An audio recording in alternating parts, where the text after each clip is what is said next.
Earning an executive MBA at Georgetown isn't the path of least resistance, but it does come with the greatest reward. Benefit from our strong alumni network, renowned faculty, DC location, and global residencies. Get started at choosegeorgetown.com/EMBA. Please listen carefully.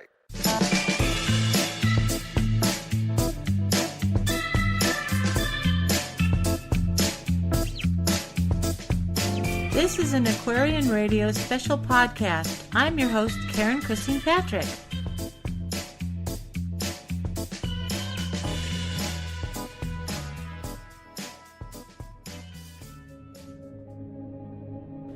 On this program, I interviewed Dr. Ken Johnston Sr. at his home in New Mexico. Ken is an exemplar of one whose career was intertwined with the story of NASA. Ken Johnston worked for NASA on several major projects during the Apollo missions and after. He brings decades of experience reflecting on images of our manned moon missions and insider experience of the astronaut corps. When he was supervising the photos and artifacts coming back on the return trips of those missions, Ken noticed that the first generation prints from the negatives were being altered, as well as film of the moon's surface. He is exhibiting a need to tell this information and get it out to subsequent generations who may not have even been born during this critical time in human history. Ken has an extensive archive of NASA photos and other items that he is working on sharing with the world, as well as his personal story. Today, we are talking about his new book, Ken's Moon, Volume 1, My Human Experience. Speaking of his upbringing in Texas, his years in the military and as a pilot, and how he came to work for NASA, how he found out that NASA was covering up what it had found on the moon.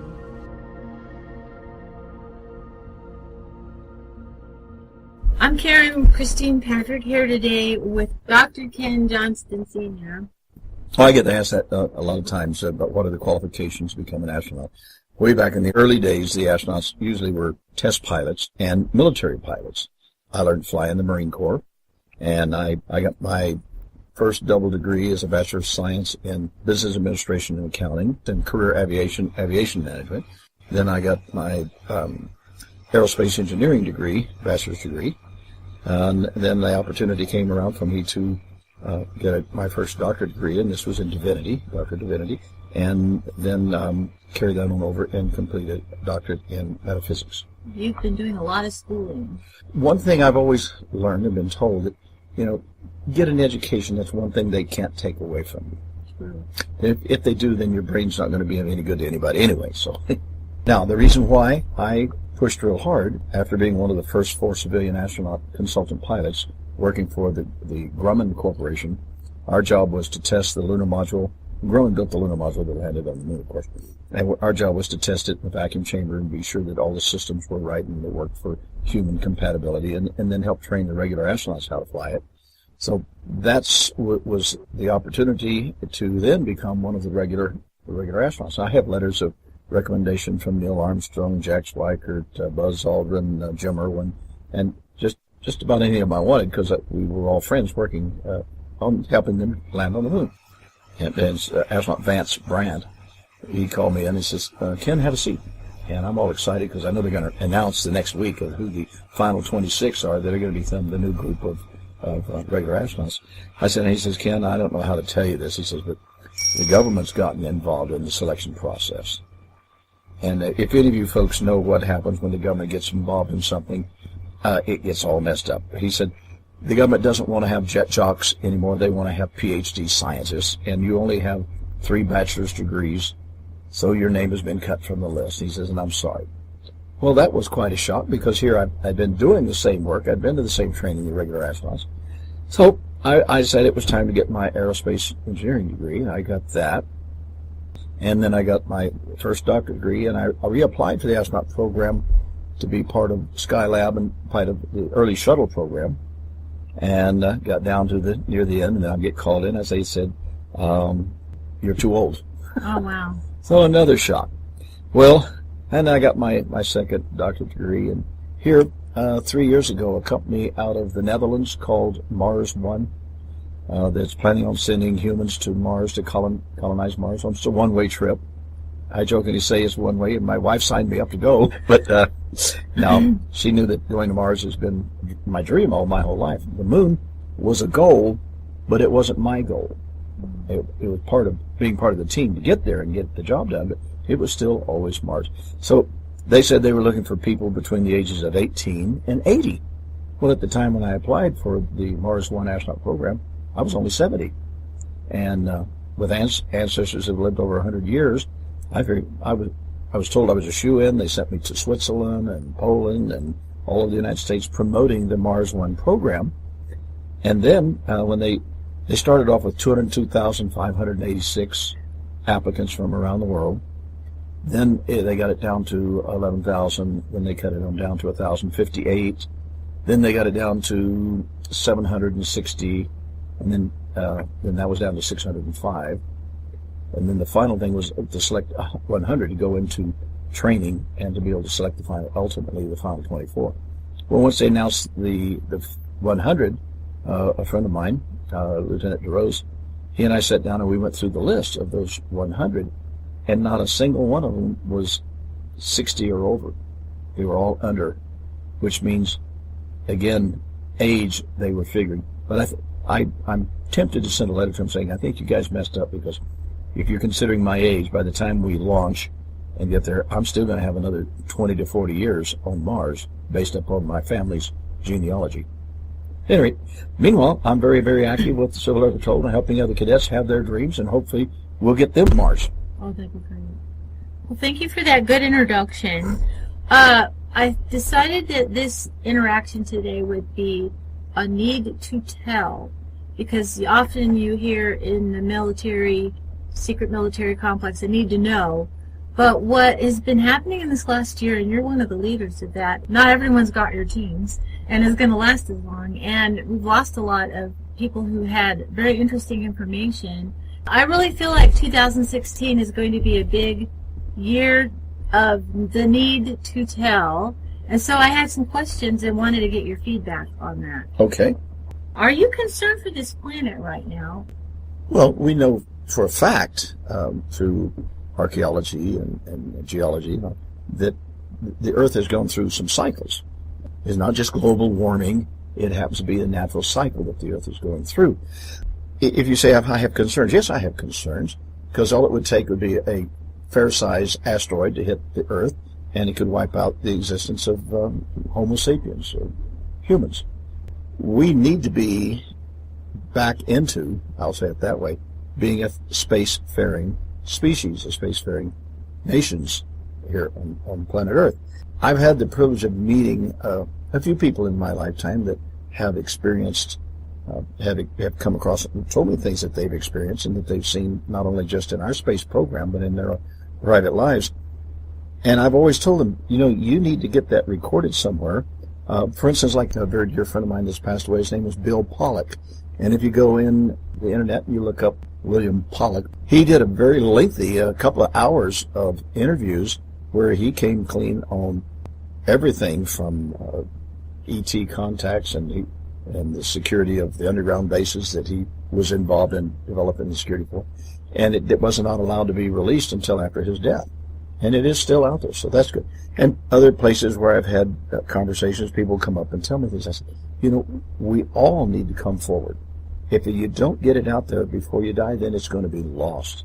And so much history and so much truth has been lost because people, for one reason or another, out of fear or out of having their character dragged through the mud, and I had my fair share of people going after me, attacking me, and saying, oh, well, you couldn't do this. And fortunately, I guess I was a pack rat. I saved documents and proof and letters from government and everything else. So all you have to do is just go to the government file, because I posted the letters and things, and prove that the things that I've said over the past few years are absolutely true. So the rest of you out there, if you've experienced something, this is the year coming up of disclosure. We need to get the information out there, because I think, you asked me what I think.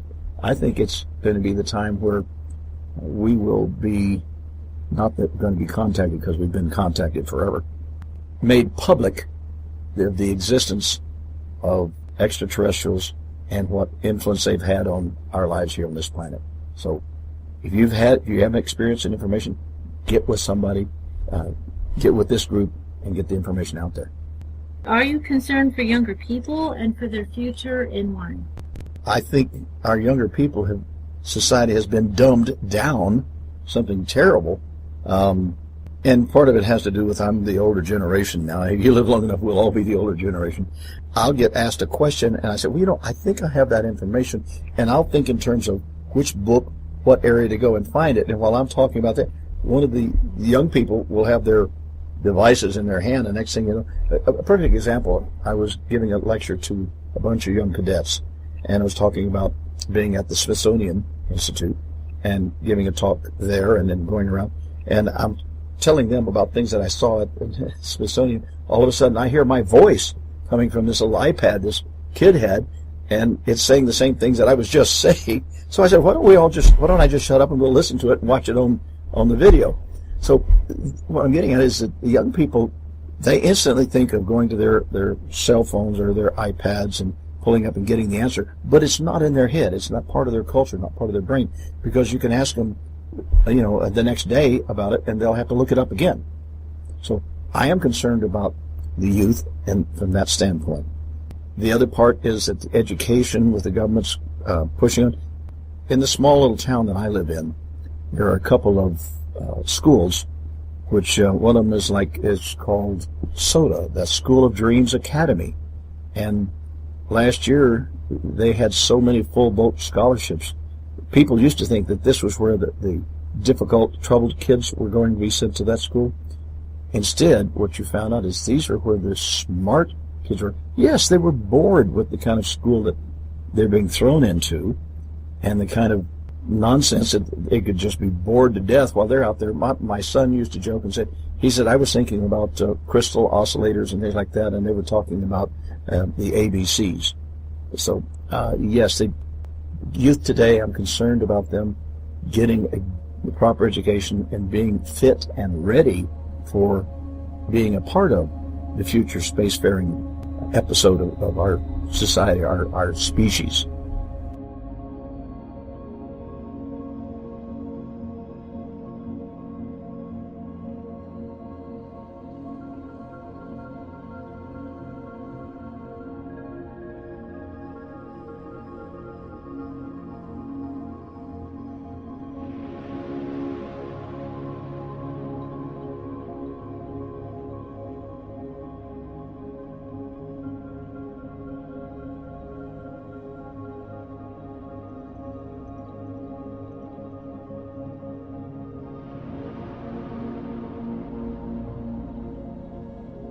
Okay, so I have a little bit more involved question. What 3 steps should we achieve as a species to make a better future?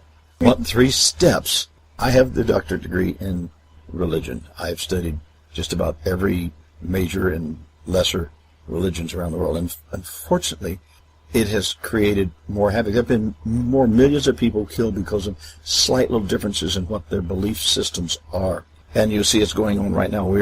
Many people tell you we're already in World War III and the conflict with radical Islam. It's when you raise your children from the time they're 3 years old, walking around carrying somebody's head that you've chopped off, we're going to have a species or a culture that is not ready for any type of advancement. We're going to be thrown back to the primitive stage. Now, I'd like for you to rephrase that question for me one more time. You said 3 steps about what? How we as a species can make a better future. All right. One is we need to have more of an open mind and be ready to get data and facts before jumping to conclusions. That's one of the key ones. 2, for a better future, we need to be more concerned with what we can do to help one another instead of how we can take advantage of one another. 3rd, we need to be better stewards of what we've been given. This blue marble in space called Earth, with the water that we have on this planet, with the resources that we have. Yet, just recently I read an article where petroleum is going to be obsolete.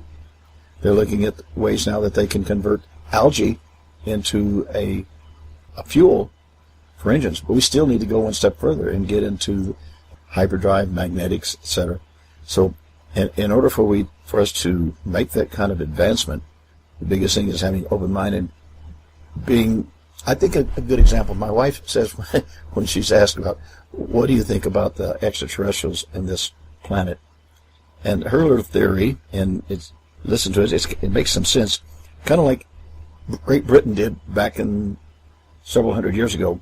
They had so many prisoners and things, they decided to put a penal colony in a little continent down called Australia. Well, my wife's theory is that Earth became the penal colony for E.T., and they put a whole bunch of their bad people on this planet, and they come back periodically to check and see if we've blown ourselves up yet. And so we need to be able to move beyond that type of mentality of, if I can't get what I want from you, I'll take it from you. I don't know if that answers your question or not. But that's excellent. Thank you. Okay. Oh, what led you to come out with Richard Hoagland in 1996 at the National Press Club event? Why did I? Yeah. As you have discovered, I'm a bit of a pack rat and a sci-fi buff, science fiction buff, and a science buff. And I had read, Richard Hoagland's book called The Monument of Mars, and this had to do with when Walter Cronkite was the narrator of the first landings we did on Mars with our robotic probes, and the one in orbit sent back this picture, and everyone laughed and said, "Well, look at that, it looks like a face." And it was a face on Mars. So I had read the book, and in fact there was a little group of us at Boeing, the Boeing Aircraft Corporation, that we kind of called ourselves the little Majestic 12. Now, don't get us confused with the real Majestic 12, but that way it gave us more eyeballs. If someone to see something or hear something or find an article or something, then we'd use the interoffice mail and send it to each one of us. And one of them contacted me and says, "Oh, Ken, this guy Richard Hoagland, the author of the book you just finished reading, is here in town giving a lecture." And great, I'm off tonight. I was a 737 flight instructor, and I was off it. So I went to the conference, and before I left the house, I decided I needed to have a letter of introduction, because I had read and listened to him on Art Bell, and he was saying there are people out there that have information, that have pictures and stuff, and they need to come forward with it before it's lost.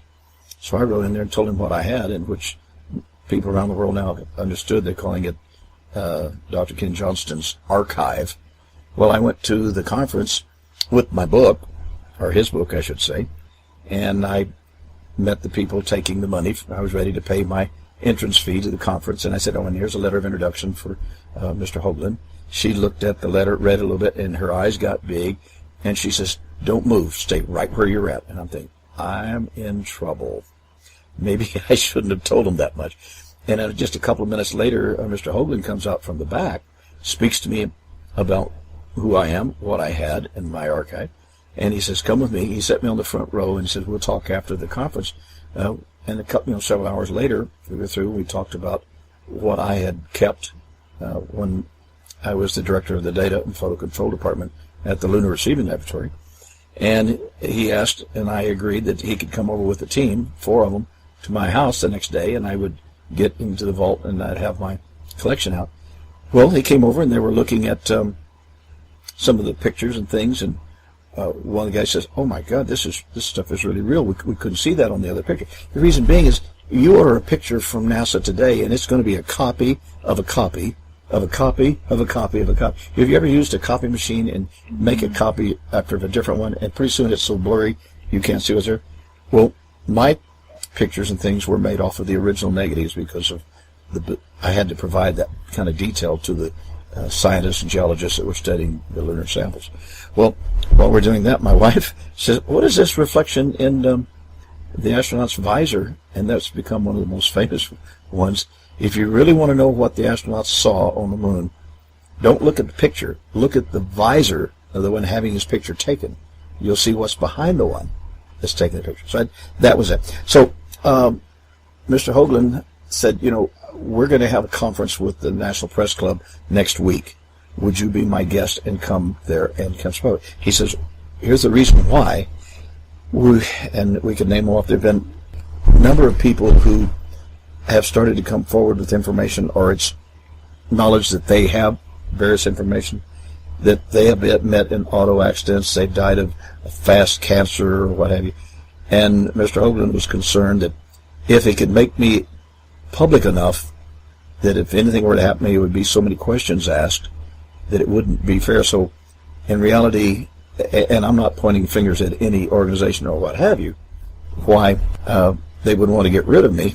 There are many reasons they would, but they're now having to be careful and take care of me because they don't want all the investigations that would take place. So I was invited to come to the National Press Club, and as a matter of fact, several years later, went back and we had another press conference.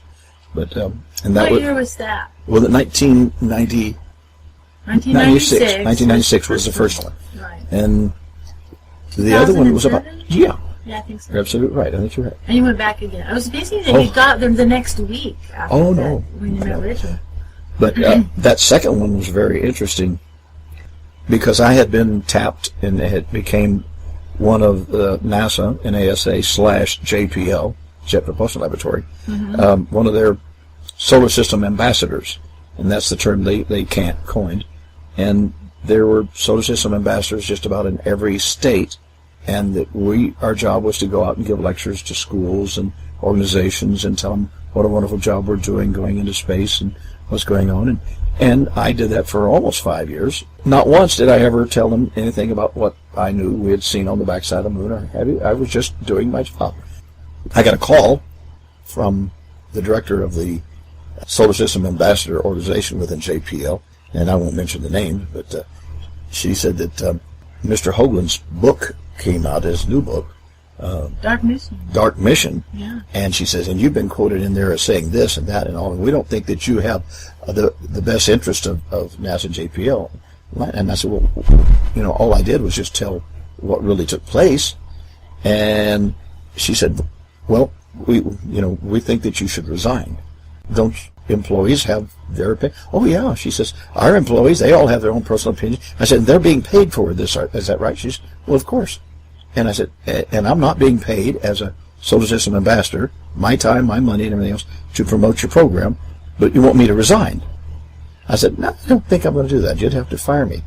So the next day, mind you, or 2 days later is when Mr. Hoagland was taking me to the 2006 press conference. And so while I receive a letter in the mail from JPL that has then terminated my stature or my position with the Solar System Ambassador Organization, and then 2 days later I'm at the National Press Conference telling the world what has happened and what they did and why. And so you asked why I came forward. The reason I came forward, it was the only smart, safest thing that could be done. And I'll say that for anyone else out there, that if you think you're safe by keeping what you know quiet, it's actually the wrong thing to do. You need to come forward and you need to be public, whether you are bashful, shy, or buck-toothed or what. I don't care. If you've got the knowledge and information in your head, you need to get it out there now while you're still here.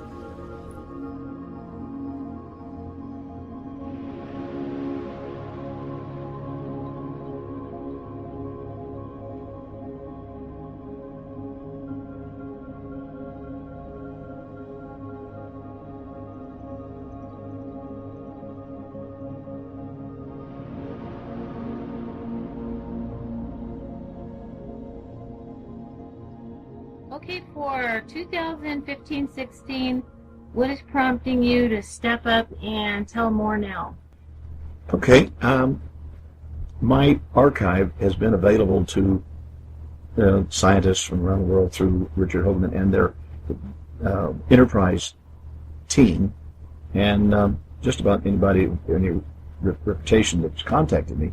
Kind of the way it has worked is that people will look at what's been published by the government, I'll say it that way, and they see something that looks like it's not a natural thing on the lunar surface or on Mars, either one, and through connections they'll get a hold of me and they'll say, well, what about the photograph AS 15-8811 970. And I'll go to my archive and I'll pull out my copy, which is off of the originals that I've kept all these years in safes and in plastic jackets, which has kept the oxygen from deteriorating. We'll take a look at it and say, oh my God, would you take a look? They were taking a picture of the command module going around the moon when they rendezvoused with it, and the whole thing was get a good picture of it while they're getting the rendezvous. No one thought to look down on the lunar surface down below them, and there is a whole base laid out in domes. I mean, it's so obvious. I had never seen it myself, and I've had these for 40, 45 years, and I never looked at it. And there was a graphic artist, Brett Shepard. He looked at that, and he said, would you look at what's down on the moon? And I said, oh my God, I've never looked at down. I've just been looking at the command module, because I'm an engineer. I'm more fixed towards how did they rendezvous, how did they dock, what did they bring up, what did they do at the descent stage, etc., step by step of each mission, not what was on the surface. And now I take a different tack whenever I'll start looking at the pictures myself, and I picked out a few things that I saw it before Brett did, but then no, he's got a trained eye as an artist, and he's not the only one. There's one of the other ones that I'm very good friends with, and that's Mr. Steve Troy. Steve Troy probably has the best collection of photographs from both the lunar missions and the Mars missions in his collection. Again, we're getting older. If you ask how old I am, I'm dyslexic. I'm only 37. Now figure that one out. Now I'm 73. And some others that are younger than me, you know, when you're young, you don't think about this. But when you start getting older, I joke about the first thing my wife and I do on Sunday morning at the newspaper is we look in the obituary column to see if we're there. If we're not, we're good for another week. So anyway, that's pretty much why I brought this forward. Because if I died and it was not put into an archive or a book and stuff, then nobody else would have the opportunity to see what was really there. And so I'm very fortunate that I ran into you folks. And I had started trying to write my autobiography, which was leading up to how I wound up jokingly at the right place at the right time with the right stuff to do the right thing. And I took that's a little play on words from Alan Shepard's book called The Right Stuff. And he coined that phrase. I just kind of played off of it a little bit. And so I'm very busy in the middle of volume 1 of my book is out there now, and it's called Ken's Moon. And it's basically starts from when I was born and the events that have happened all through my life. There's no way I could have planned my life to wind up places where I was and things unless, I don't know if you believe in divine intervention or ET intervention, but there's certainly some situations where I would not have survived.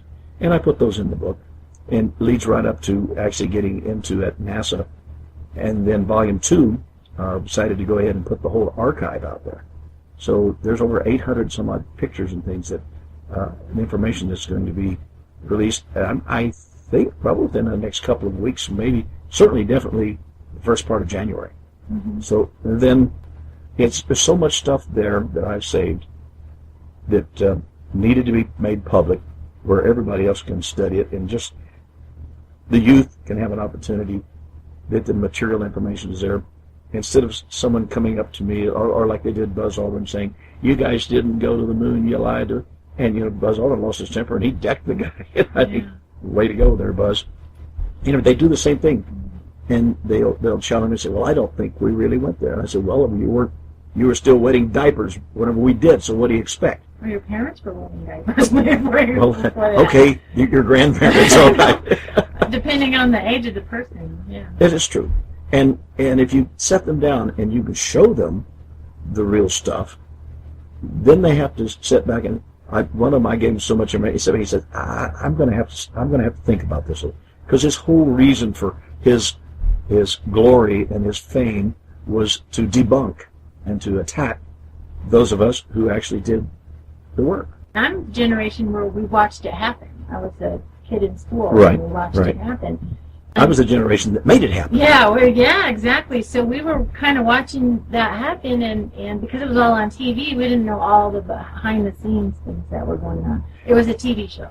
You know, one of the most fascinating things, and actually Dr. Werner von Braun was at one of the conferences I went to. It was, NASA had so many acronyms. Every time something came up, they would create an acronym for it. And I hate acronyms. If you can talk about the National Aeronautics Space Administration, say that. Well, NASA becomes coined so well, you can do that, or JPL, or whatever. Mm-hmm. We had a staff meeting at the Johnson Space Center where von Braun was there, and we were looking at a schedule. We had a goal. President John F. Kennedy said we want to send men to the moon before this decade is out and return them safely to the Earth. Well, that was our objective and our goal. We had to backtrack from there to where we were now with our tech. We were so far behind in technology, and amazing the stuff that Dr. von Braun and them had already been tinkering with back during Germany's heyday. I had the privilege of sitting in on these meetings, and I actually listened to them say, okay, now we're going to have to be able to have a vacuum chamber big enough to test this vehicle in, so we need to do that. We need to be able to get it as near a vacuum as we can, so how are we going to... And we scheduled breakthroughs in scientific advancements in order to meet that schedule. Well, do you think you guys can invent that and have that ready by this date? And one of the engineers says, I've got a good idea, I've got a good plan, we'll work on it. And that's what we were stuck with, and that's what we actually were able to do, and to meet the objective and the goal to land on the moon and get them back in time. So it's amazing. We don't see that happening anymore. Yeah, I would like to invent free energy tomorrow. It's like that's the kind of thing we're talking about. Mm-hmm. Yeah, that's excellent. If you were to tell somebody who doesn't know anything about this, the young people, you just told the kind of the history of it, how you guys made that happen. But, what your feelings were. This is a big question that's come up, is what were you feeling like, or did you have time to feel anything during that time? Interesting you should ask that way, because at Mission Control, we have a room back, we call it the MOCR, or Mission Operations Control Center room. And this is where a lot of the scientists and engineers for each one of the companies or each one of the devices, the environmental control systems or the lunar module itself or the command module, we were in the back rooms. Now, there was only room for like one or two from each one of these corporations that had a major part in producing the hardware. And in my case, since my job was pretty much finished up as one of the liaisons for the regular astronauts and substitutes for the regular astronauts, so I choose to take the vacation right after Apollo 11 launched. It was in what we call the TL, Translunar Insertion, TLI. So while they were on the way going to the moon, I'm taking my family and driving from Houston, Texas to Marysville, South Boundbrook, I should say, not Marysville, South Boundbrook, New Jersey. So I got there and I got to watch Neil and Buzz take the first steps on the moon at my mother and father-in-law's house in New Jersey. This was tremendously exciting, and because we knew exactly what they were doing. In fact, I had been made the chief test director of the TM5 vehicle after the vacuum chamber testing of the regular lunar module. The TM5 was the descent stage, and the astronauts had to learn not only how to come down the steps on the landing leg, but then to go around to the payload bay and open up the hinges to make it fold up to be able to take out the scientific equipment and experiment packages called the ALSEP, that's Apollo Lunar Surface Information Equipment, and then lay it out on the lunar surface so far away from the lunar module so when they launched they wouldn't tear it up. And there's actually scientific equipment that was used, a nuclear type power generation plant to get its energy as its current, that are still producing information on the moon today. Wow. So how did I feel about it? It was tremendously exciting. So we drove back from New Jersey back to Houston, and I went into work. I had been assigned a new position, and that would be to help maintain and write the AOH. That's the Apollo Operations Handbooks, one for the lunar module and one for command module. And Mr. John Pierce was the director of that, and we had our office on the second floor, Building 4, which was the astronauts' building at JSC, and that has its great advantages because all the astronauts and stuff were readily available to us. Anyway, I came back, went into work that morning, and I said, "Hi, good morning, John, I'm back." He says, Sit down. He says, I don't know how to tell you this, but the government's gotten involved. And he says, we were working on a new project. The Hubble telescope ultimately it came as a result of this, but originally a telescope similar to Hubble was to be mounted to the bottom of a nascent stage lunar module, because remember, we had 20 lunar modules in the assembly line at Grumman in Bethpage, Long Island. And we had Apollo 11 landed on the moon, Apollo 12, Apollo 13 had the accident and went around the moon and came back, Apollo 14, 15, 16, and 17 that actually landed on the moon. So we still had 18, 19, and 20 lunar modules in the assembly line that we were working on, and we would have used one of those to put the telescope mounted to it, and it would then separate from Skylab space station back away, and they could use it to look at the stars like we're using Hubble today. He said the government's involved, and they've canceled the Lunar Module Telescope project. And he says, and consequently, your job has gone away. Grumman was really nice to me. They gave me a bonus. They gave me 2 weeks severance pay, and they gave me 2 weeks to find another job at full salary. So I basically had more than a month to find a job. A week and a half later, I went to work at the Lunar Receiving Laboratory, and I caught Neil and Buzz and Mike. Well, Neil Armstrong, Buzz Aldrin, and Mike Collins. I know my first names. At the Lunar Receiving Laboratory in quarantine.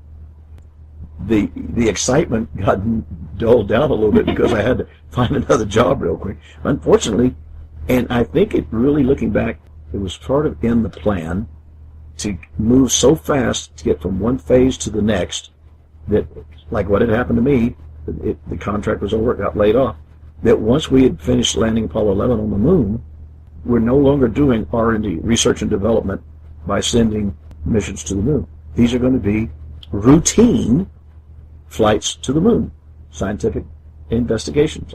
Grumman laid off almost 30,000 employees nationwide. I can only guess when you take that with the Lockheed Martin and those that had to lay off, and theirs equally, and all the other subcontractors. We had PhD scientists on the streets in downtown Houston selling newspapers. Now, you could say the scientists that had done their part, we accomplished Kennedy's goal. We went to the moon, we landed, we came back, we discovered stuff we didn't know and things we needed to find out. We had to find a way of supporting our families, and as a result, I think the best minds that were part of the mission were there, moved out into the public domain, finding positions and jobs and things like that, and drifted away from the excitement that we had of actually going to the moon.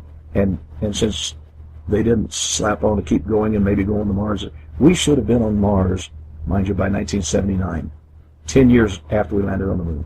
We had the technology. We knew how to do it. When President Bush announced that we were going to go to Mars during his term, NASA didn't know what to do. They sent technicians to go out to museums and to measure and mic and photograph equipment and the materials and things that we had invented for the lunar missions, because they had lost them. The same thing at the time when they laid us off. There were actually government, I don't know what you call them, men in black or whatever. They came to our homes and said, do you have any of the AOHs or these documents or the drawings and things like that? And they confiscated as much as they could get. And fortunately, I didn't give up my archive.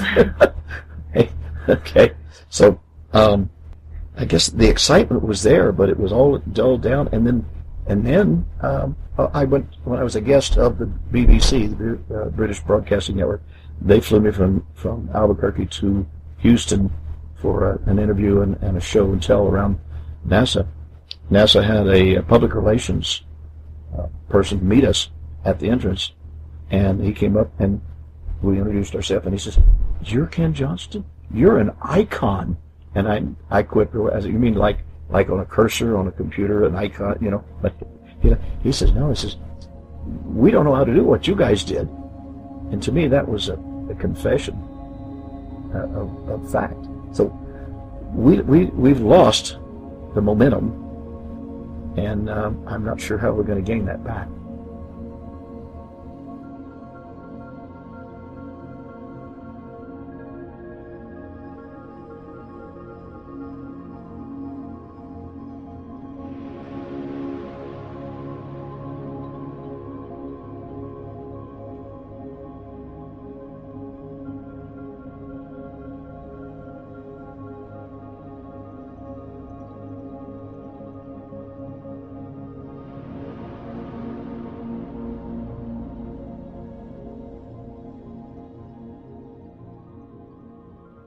Okay, Ken, for this question, I would like to have you talk about your Volume 1, Ken's Moon, My Human Experience, where you talk about your early history and how you miraculously became who you are today.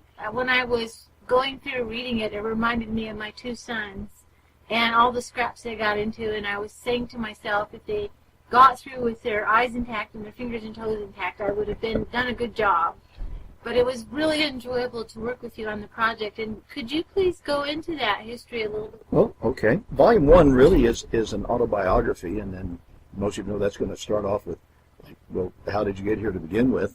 And of course, you had to have a mom and a dad. So whenever I go out and I give talks, people want to know, you know, just how did you wind up from being born to where you are now, and what happened in between. And so I chose to do that with Volume 1 and start off with just basically the genealogy. There all kinds of interesting things happened during my lifetime, which I think is only about 1/3 over, right, at 73.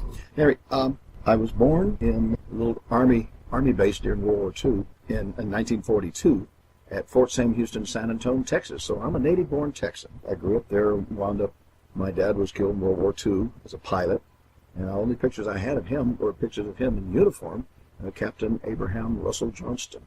And I always wanted to become a pilot and grow up and be like my dad. So that was kind of my motivation to start with.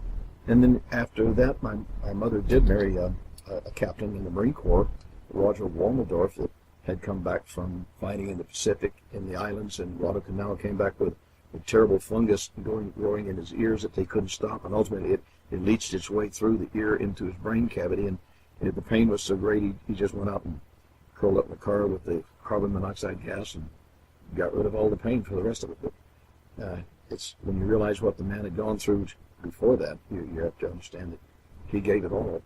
But anyway, so I wound up growing up on a farm in a little town called Hart, Texas, where Mom married a staff sergeant from Korea, T.C. Ray. My older brother decided to go and live with the grandparents up in Oklahoma, and that left Jimmy, my middle brother, he was 17 months older than me, at the little country town of 560 people called Hart, Texas. And Jimmy loved the farming, and he loved that life, and I didn't. I was focused on, I wanted to find some way to get to wear a fancy uniform. And so when Hart got its very first van, and we got all these used uniforms from this school, my brother and I would get out on the street. We'd have on our uniforms and we'd march up and down the street. Dirt roads, mind you. And the street consisted of maybe about 4 houses. Anyway, so my brother, Jimmy, every year around Halloween, they would have a hayride. For those of you who don't know what a hayride is, it's usually have a tractor pulling a wagon with a bunch of hay bales, and the kids are on there with soda pop, foods, and fun, and they go out and just drive around out in the country. And it's just a way of bringing in the winter harvest. And unfortunately, some illegal aliens were out drinking, drunk, and they whipped around a corner, hit the tractor, and flipped it over on my brother, and my brother lost his life there. So that all of a sudden, went from being the baby of the family to the only one left, because AR had living with grandparents, and then Jimmy, he always protected me from the bullies. If anybody picked on me, he'd clean their clock.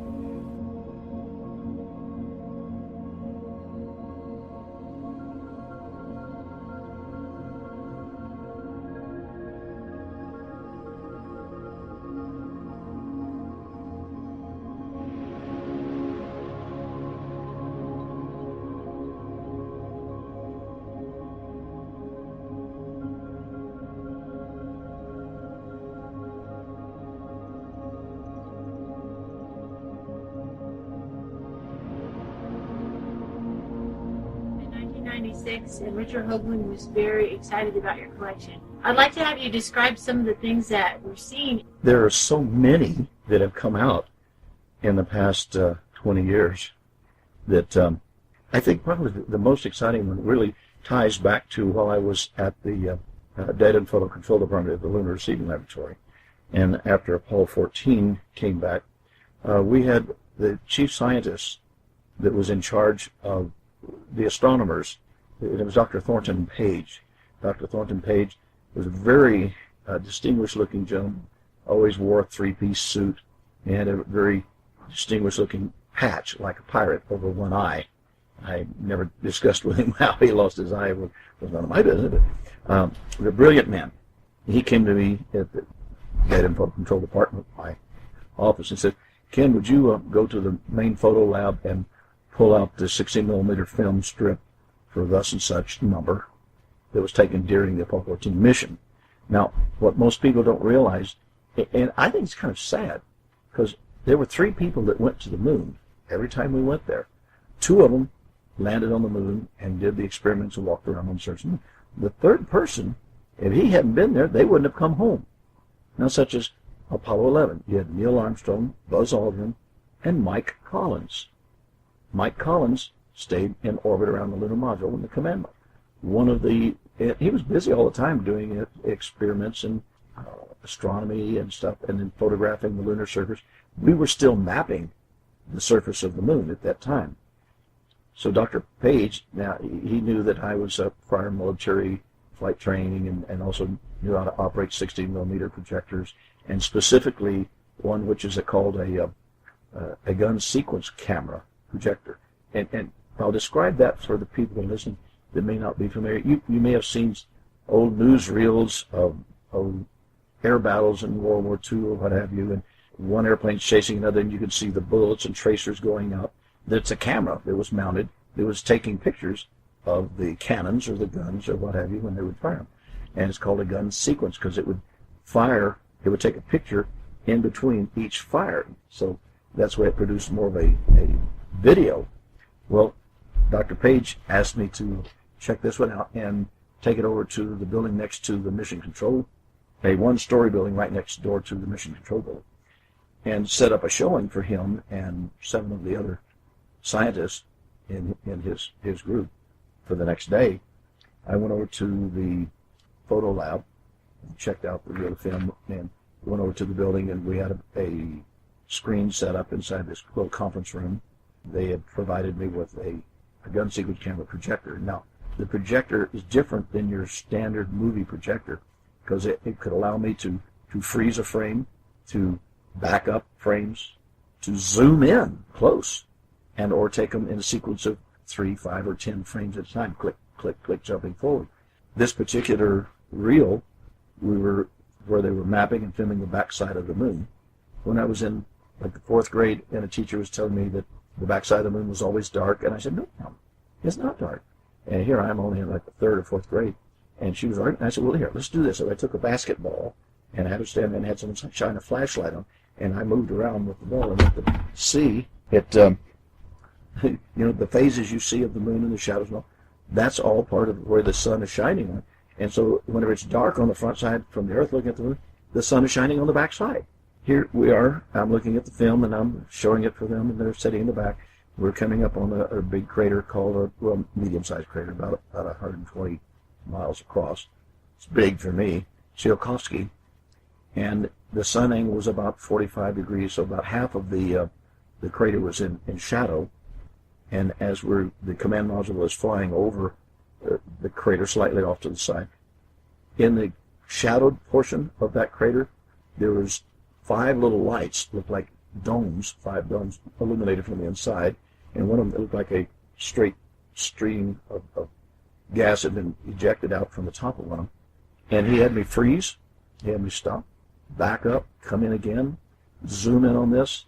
The way I describe it, if you'll take your hand, turn it palm side up, bring all 5 of your fingers together, and look at them on top, they look like 5 little round balls. And that's what we were looking at on the back side of the moon. Dr. Page turned to the other guys and says, well, boys, what do you think of that? And they all laughed like it was an inside joke. And he says, okay, finish up. So I showed the rest of that film strip, and they talked for a while I packed up everything and had to check it back into the photo lab. And because I was scheduled to show that same reel the next day at the main auditorium for the rank and file engineers and technicians and janitors and secretaries and everybody to come see what the backside of the moon looked like. That's kind of the way they phrased it. And I had my brother and a few of them sitting there with me in the projection booth. I said, you guys won't believe what we found on the backside of the moon. I'm really excited about it. Here we are, we're going along, I'm showing it, we're approaching Tsiolkovsky, and there's the shadowed part, and there's nothing there. When I checked the film in the day before, the photo lab, you go in the outside where people can come up to a desk and they order a picture or what have you, and that's as far as they go. You had to have a secret clearance to go into the inner chamber, Then you had to have a top secret clearance to get in the back storage area. Of course, I had top secret clearances. So I go in, and I'm in the inner sanctum area. There are 3 people sitting at a big light table that's about 4 by 6, whatever. The negatives they were looking at, they were with paintbrushes. They were painting things out on the negatives. And I'm checking in this film and I'm like, well, what are you guys doing? One of the guys quipped real quick. He says, oh, we're professional strippers. There was a young lady there with them, and she said, no. Says, what we're doing, we are stripping out the stars and things on the horizon that would be confusing. People want to see what the moon looks like. They don't want to see things that would be confusing. And so I checked in the film, and then when I checked out the next day, that was just explaining about when I'm showing it, and there was nothing there. I froze the camera. I told the audience, I said, I'm having technical difficulties. Bear with me, sir. I took that film strip out, and I ran through it and looked, and there was no evidence that it had been cut or spliced. So within 24 hours, they had to have made a copy, spliced it back in, and then made a duplicate of that, put it into the main place. After that, when I checked it back in, then I ran into Dr. Page that afternoon over at the Lunar Seeding Laboratory outside. And I said, Dr. Page, what happened to that stuff that was on the backside of the moon that we saw? And he looked at me, and now mind you, I said he has one eye covered with a patch. But when he looks at you and he closes the other and kind of squinches it, and he smiled and says, there was never anything there. That probably was one of the most exciting things that I could. Since then, I'm amazed at the other things that geologists have looked at that they didn't know they were looking at things on the moon or on Mars. And they say, well, yeah, that's strange. And as soon as they find out what it is, that it's from the moon or it's from Mars, they get, I'm not part of this. Most scientists get their money from government grants. And if you bite the hand that's feeding you, so we need people that have maybe had their careers finished and they don't need to worry about government dole of money coming their way. They will come out and tell the truth. Get out there. I did it. I'm still here. You can do it too.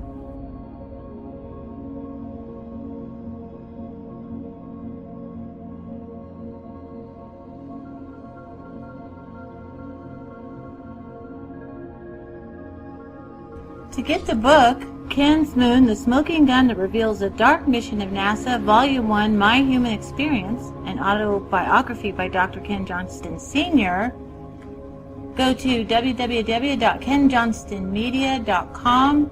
You'll find a link there to purchase his ebook, as well as announcements of upcoming volumes.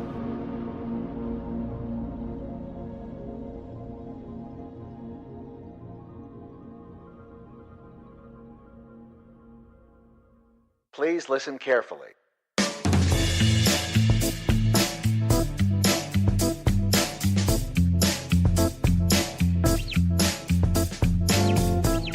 I'd like to thank all the listeners today, and also to Dr.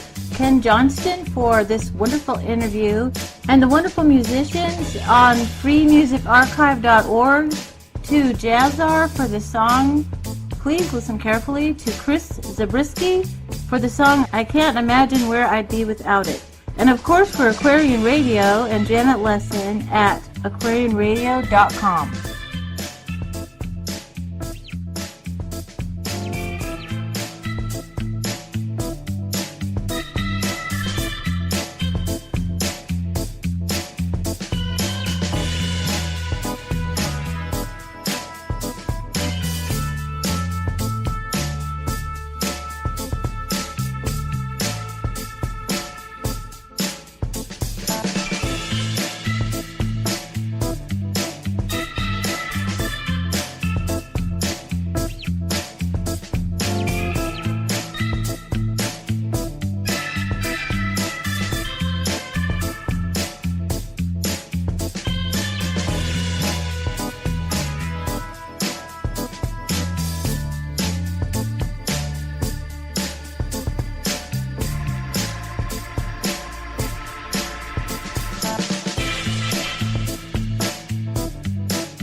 This track has the information on where to find Ken's book. Earning an executive MBA at Georgetown isn't the path of least resistance, but it does come with the greatest reward. Benefit from our strong alumni network, renowned faculty, DC location, and global residencies. Get started at choosegeorgetown.com/EMBA.